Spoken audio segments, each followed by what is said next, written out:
I feel like I was brought up well. I've been brought up with 2 older brothers, so I was kind of always physically active with them, either playing rugby or doing whatever crazy stuff we did when we were younger and stuff. I went to Shoreham College for my school, which was up to 16. I had a brief stint in college where I played rugby basically on a little scholarship, and that was about it. I mean, I hit probably MMA when I was just before I left school, so when I was about 16, just started watching it on Sky Sports with my older brother, and then kind of went from there. Found my local kind of training school for MMA, which was ZT Fight School, which was run by Sol Gilbert, which was over in it was actually in Brighton at the time. Now it's in Hove, which is a bit closer to where I live. So kind of that's how I got into MMA, and I started professionally when I was 18. Had my first 2 fights just before I was 19, and kind of never looked back since. And it's kind of what I wanted to do since I first watched it when I was 16. So it's kind of good being able to do it now.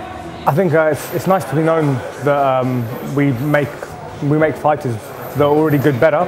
But I think that's always a good thing for coaching. It shows we're good coaches. But I think ultimately we've got loads of fighters. I mean, take Zaromskis. Hasn't had fights before he came to our gym. He's a Dream Welterweight Grand Prix champion. You look at guys like John Hathaway. I mean, just an example. Although he's had 7-8 fights before in low-level shows, I mean, to have 4 or 5 fights in UFCs or undefeated, the level of guys, the level of people in the gym, and the depth of the sparring creates good guys. I mean, we've got guys. I've got one. I mean, Georgia Andrews 7-0, Dave Van Gass 8-0. Fabio Todo 7-1, Alberto Mina 9-0. These are guys that aren't any established. I mean, that's just literally 5 names, 100 names. That's just guys that aren't established, only in Britain, but aren't established on a real high level, but all started their careers here and hadn't had fights beforehand. You know, limited experience, like literally 1 fight or 2 fights. You're not a seasoned pro by any stretch of the imagination.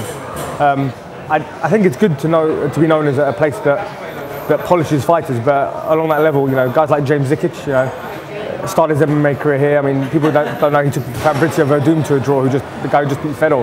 I mean, we've had loads of guys. Off the top of my head, I can't name them. We've got so many fighters in here that it's kind of unrealistic to say that we don't produce world champions or from grassroots. We produce national level boxing champions, national level wrestling champions, world champion MMA fighters.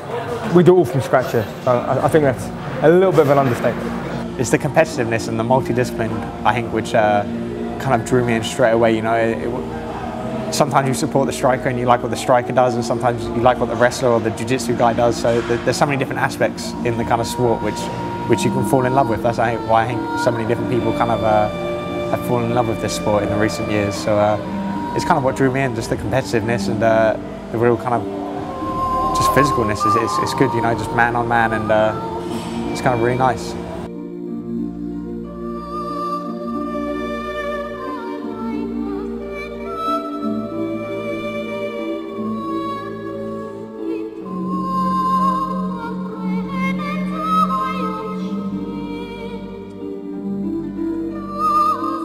It's not something what I chose, it was just given to me. Again, Sol Gilbert gave it to me after my 2nd or 3rd fight, I guess, just because I just kind of got on with business and just did it quite professionally. So I guess he gave me the Hitman name.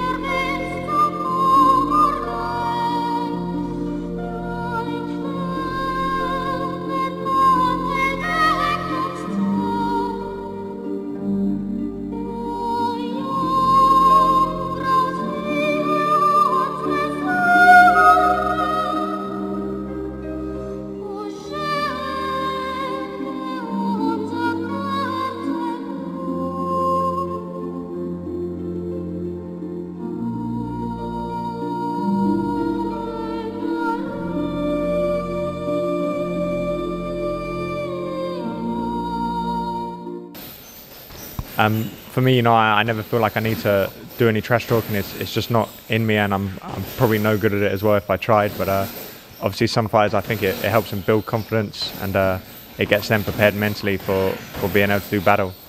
Mike Powell's my opponent for UFC 120 in London, England on 16th of October. I think he's a great opponent for me. He's very strong and very tough, very experienced. He brings a great submission game, and he's quite big for the welterweight division as well. He's fought a lot of tough people. He's had a 12-year career.